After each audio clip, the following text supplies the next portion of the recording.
I'm going to start today by talking a little bit about how a panic attack is experienced. As I'm having a heart attack, I'm going to die, imminently. Another one would be I'm about to pass out, I'm going to lose consciousness. And a third one might be I'm going crazy, I'm going insane. My thoughts are totally out of control. I'd like to talk a little bit about how people react to a panic attack. I think the first major attempt is to shut it down, to turn the volume down to zero as quickly and as rapidly as one can. Unfortunately, that doesn't work. What happens is once the panic attack starts, all you can do is hold on until it's over. But over time, this is what people begin to do, is they find a number of ways of shutting down. That is to say that their comfort zone is becoming extremely narrow.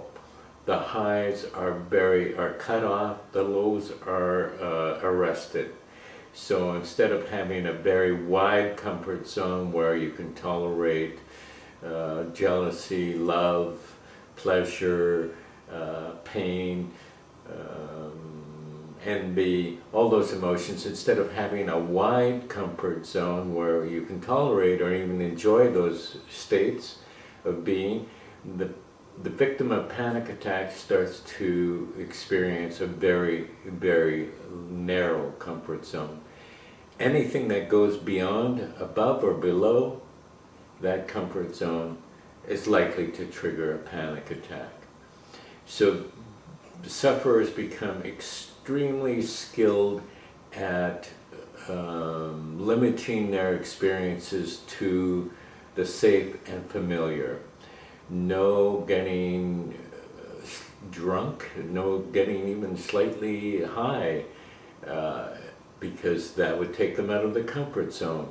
No arguments, no conflict with other people, because again, that would take them out of the comfort zone. So that would be one consequence that people come to. And here's another one. There begins to be a monitoring or a hyper monitoring of one's internal state. You begin to look for early warning signs of an upcoming panic attack. In a sense, you want to head it off the pass, so the earlier signs you get, the better off you think you will be. But in fact, what happens is if you look for signs of anxiety or incipient panic, you're going to find them. And then once you find them, we're off to the races. I'll give you an example of how that works by talking about heart attacks. Let's bring heart attacks back into the equation. Let's say a person has got a meeting on the 8th floor, their office is on the 5th floor, and they decide to take the stairway up to the 8th floor, and they're reading the minutes from the last meeting on the way up the stairs. So their mind is on the content of the minutes. They arrive at the meeting room and their heart's beating rapidly because they've just climbed a flight of stairs. They might be a little nervous about the meeting as well because they're not fully prepared, otherwise they wouldn't be reading the notes or the minutes on the way up. So they notice their heart beating rapidly and they think, oh my God, I wonder if I'm having a panic attack. Excuse me, I wonder if I'm having a heart attack. And that thought alone elicits some fear. So instead of wondering whether they're going to have a heart attack, they begin to think, I think I am having a heart attack. And that thought further elicits more emotion, more fear, and so they become even more certain that they're in the middle of a heart attack. Likewise with most of the symptoms around panic. Paying attention to them doesn't head them off at the pass. In fact, paying attention to them amplifies them. let's talk a little bit about one other aspect that, as I've indicated, people want to shut it down and cut it off, and the best way of doing so is to disconnect from one's right hemispheric or right brain activity. Our right brain is sort of like our body brain. It's our feeling brain. It's our perceptual brain. It's sort of like our animal brain. It's not abstract. It's the brain that plays soccer. It's the brain that makes love. It's the brain that enjoys a good meal. It's an embodied brain. And a panic attack, I believe, is a message from the embodied brain that says, we have an emergency and you're not paying attention to it. That is, the right brain is saying to the left brain, the conceptual brain, the mind brain, the cognitive brain, the abstract brain. The right hemisphere is saying to the left brain, hey, something's going on here. I can see something, I can feel something. You're not paying attention to it. This is going to get out of hand. So the left brain, being a bit of a tyrant, decides to shut it down. Shut down the right hemisphere, cut the wiring that leads from the right hemisphere to the left hemisphere. If I'm disconnected from the right hemisphere, I will not experience panic. Well, that's sort of makes some sort of intuitive sense. Here's the problem.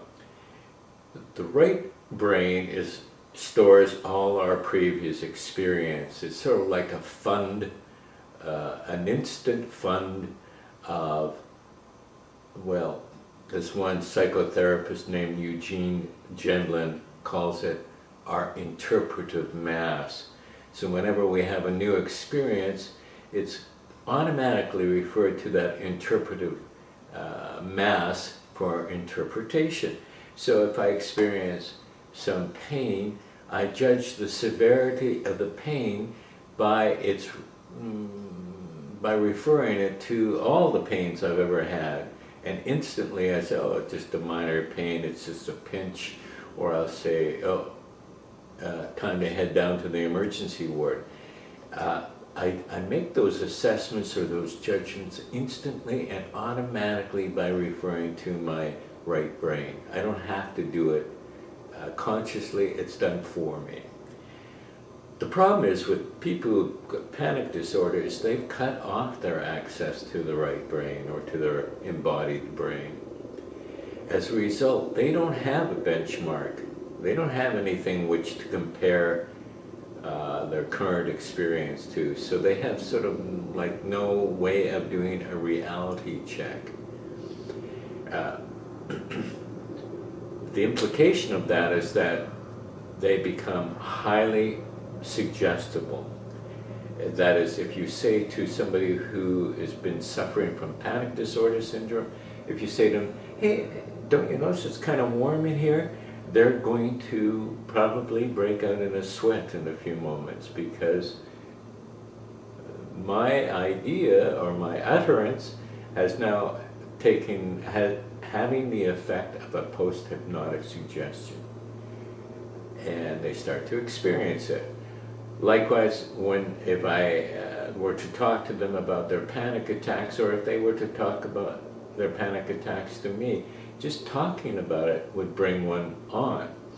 So rather than getting stability by cutting off their access to their embodied brain, they start to be jerked around by any passing thought. Any passing thought like, oh, we're going to have an economic meltdown, or the bridge I'm driving over is about to collapse, or my wife is having an affair, or you name it. That quickly moves from being a possibility to a probability to an actuality.